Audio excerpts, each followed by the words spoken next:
Welcome to this quick webinar about the IHP Social Innovation Program. I'm here with Katy, who's the program director, and so she's going to kind of give an overview and answer some general questions that students usually have. So hi, Katy. Hi, Andrea. How are you? Good. How are you? Good. So I was wondering if you could just kind of give a quick overview of what this program is all about. All right, that's a loaded question. What is this program about? It's about questioning what social innovation is about. Just defining it, finding out why it's such a buzzword right now, why it's trendy, why everybody's talking about social innovation, what does that even mean, what problems is social innovation addressing. And the cool thing about this program is that it moves. So you're looking at a theme comparatively, so you get to begin to talk about these topics in San Francisco, then you go to Uganda and India and then Brazil. And as you go to these places, we have a mix. When we say experiential learning, we have a mix of academic courses, which are 4. And our 4 courses consist of one on social entrepreneurship, which is one of these social innovations that's emerging also and very popular right now. And we're going to be looking at social enterprises and models in the 4 different countries. Another course is on anthropology and social change to help us understand the culture and the place where these innovations are emerging and why. We also have a class on technology change and innovations, and this is looking a lot at how the role of tech in innovation. And also when we think of tech as not only digital, also non-digital, indigenous, etc. And then we have a class on design thinking. It's a really cool class that gives you tools for storytelling and for trying to make sense of all of that you're seeing and how to design interventions or innovations, taking humans at the center, but also knowing that there's power relations in all of these designs. So those are the 4 courses, which are all of them very much linked to site visits. So the students get to go to more than 40 organizations as they travel to the countries to see what they're learning in class in the field, and to also be able to have access to all these amazing entrepreneurs and people who are bringing about change. Great. And so you talk about the multiple country model, and so how do the academics work in terms of that, especially since you're moving month to month? Yeah, so the academics, how we do it is we have 2 classes that are taught by the traveling faculty, which is the faculty member that goes with the students the whole time, like you're stuck with the traveling faculty. And the traveling faculty teaches a design thinking and development course and the anthropology and social change course. So those 2 courses are taught by this person that goes with you. And then the other 2 courses, the social entrepreneurship in global comparative context and the technology change and innovations, are courses taught by local faculty. So in every country you have somebody different teach you about that, because the idea is that we want to have local knowledge. It wouldn't be the same if you have a US professor come with you and tell you about innovations in Uganda or in India, and instead having somebody from India, from Uganda, from Brazil tell you about what exactly is going on and also their view on it, whether we agree or not. So it's fascinating. Just you'll have 2 in each country of local faculty coming in to teach you and to show you about their experiences and their knowledge. So that's how the academics take place. Great. And so is there a final paper, or how do you sum up the semester in terms of the academics?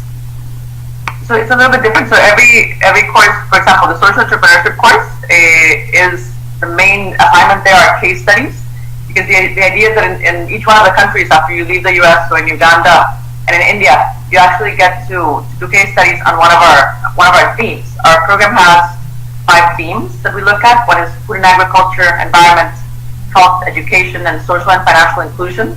So when you choose this with a group of peers, of students, and with that big theme in mind, you develop a question and research questions, and you go visit organizations that are working on these themes, social enterprises that are working on this, and you get to do case studies. And that involves visits, interviews, and a presentation with your group. That's one example of one of the assignments. For the anthropology class, it is not group work; it's much more individual, like reflection, etc.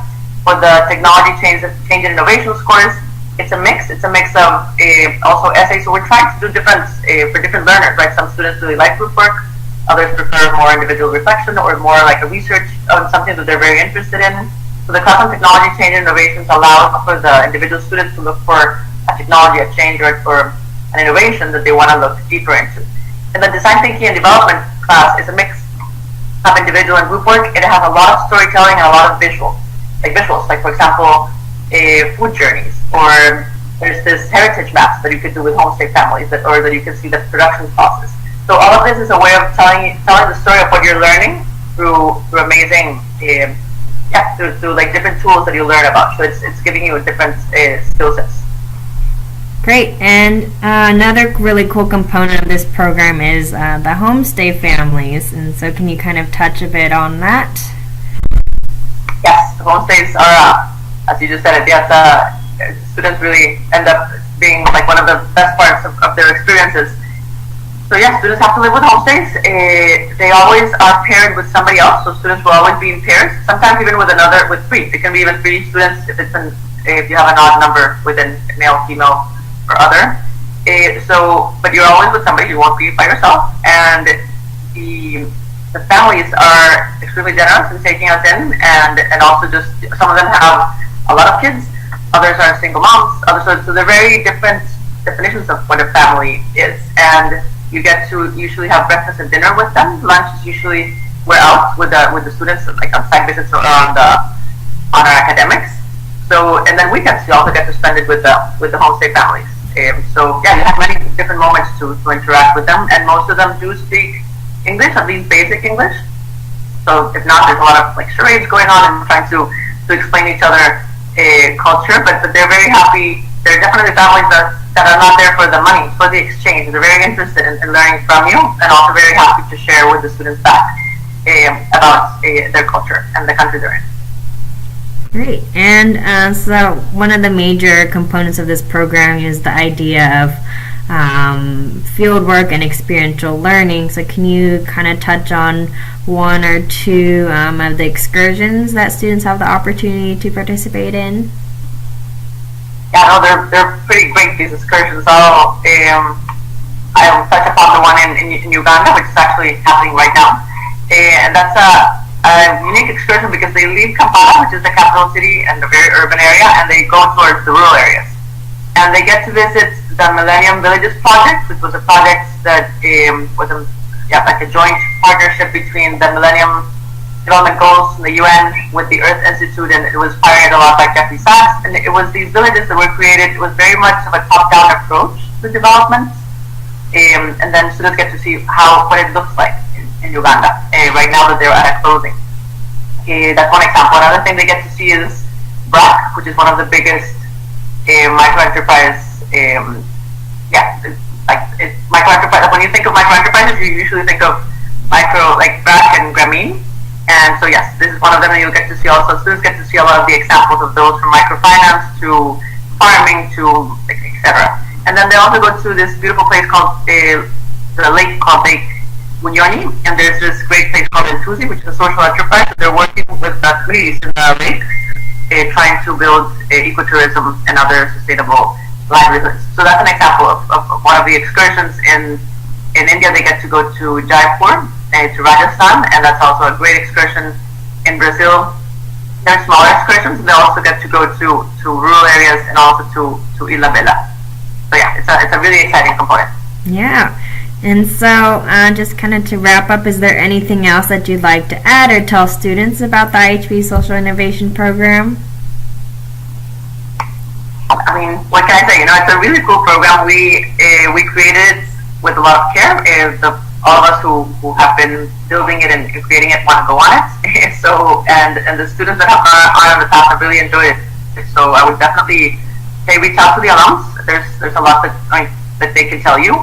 And please reach out to me if you have any questions. I'm very happy to answer them. The program has been evolving and changing, and it is very exciting. And hopefully, people who I've met with alums now that have come back after a year, and it's great to see how the program has impacted them and made them much more inspired to come and have an influence in social change. So yes. Okay. Well, I want to thank you for joining me today. Thank you so much. Okay, thank you.